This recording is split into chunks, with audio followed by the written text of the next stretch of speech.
Bom, gente, a primeira coisa que a gente precisa fazer quando vai falar de algum assunto é apresentar esse assunto, né? Eu vou falar do Escola Sem Partido e eu preciso dizer o que é o Escola Sem Partido.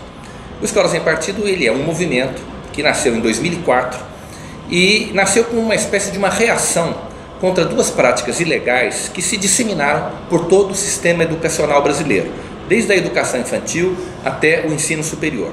Que práticas são essas? Em primeiro lugar, é o uso político, ideológico e partidário das escolas e das universidades. Isso é um fato comprovado, documentado. As escolas e as universidades estão sendo usadas politicamente por grupos que disputam o poder na sociedade. Então, isso é uma prática ilegal, mas infelizmente está acontecendo no Brasil. E a segunda prática ilegal contra a qual se volta o Escola Sem Partido é a usurpação do direito dos pais dos alunos sobre a educação religiosa e moral dos seus filhos. A lei brasileira garante aos pais o direito a que seus filhos recebam a educação religiosa e moral que esteja de acordo com as suas próprias convicções.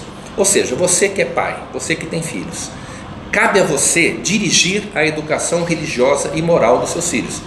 E esse direito é um direito exclusivo, porque ninguém pode dirigir a educação de um filho enquanto outra pessoa está direcionando num outro sentido, não é?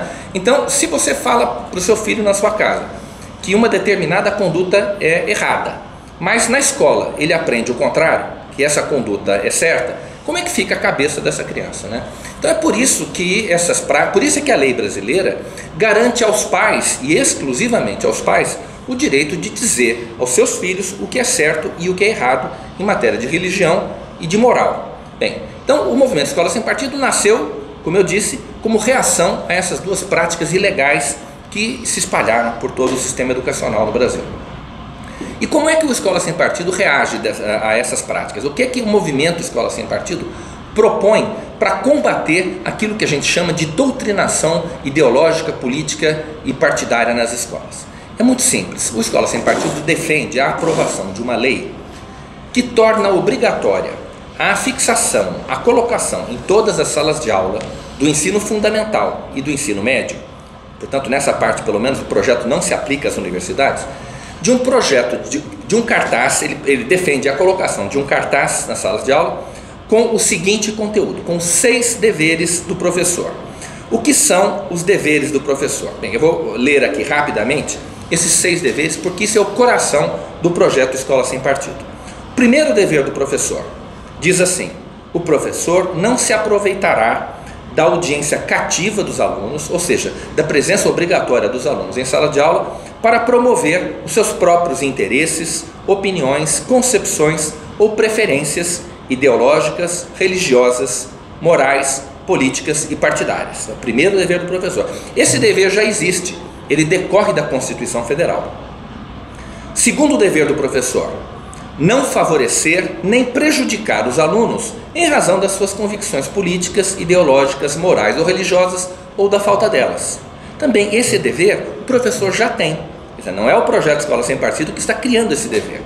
Terceiro dever do professor: não fazer propaganda político-partidária em sala de aula, nem incitar seus alunos a participar de manifestações, atos públicos ou passeatas. Ou seja, o professor não pode usar os seus alunos como massa de manobra a serviço de interesses de sindicato e de partido político. Quarto dever do professor: ao tratar de questões políticas, socioculturais e econômicas, o professor deve apresentar aos alunos de forma justa, isto é, com a mesma profundidade e seriedade, as principais versões, teorias, opiniões e perspectivas concorrentes a respeito da matéria. Também é um dever que já existe.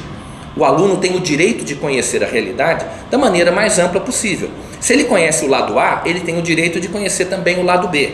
E é só disso que se trata. Quinto dever do professor: respeitar o direito dos pais a que seus filhos recebam a educação religiosa e moral que esteja de acordo com suas próprias convicções. Como eu disse no começo, a lei brasileira garante esse direito aos pais. Então, se os pais têm o direito de dirigir a educação religiosa e moral dos seus filhos, os professores têm o dever legal de respeitar esse direito dos pais.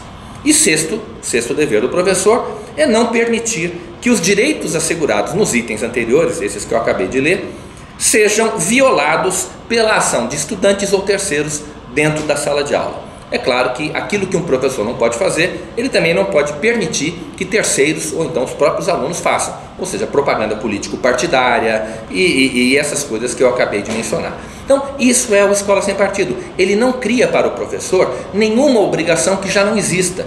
Tudo aquilo que o projeto Escola Sem Partido diz já está na Constituição. O projeto apenas expressa essas regras da Constituição numa linguagem mais fácil, mais acessível, para que o estudante médio, possa compreender e possa saber os direitos que ele tem.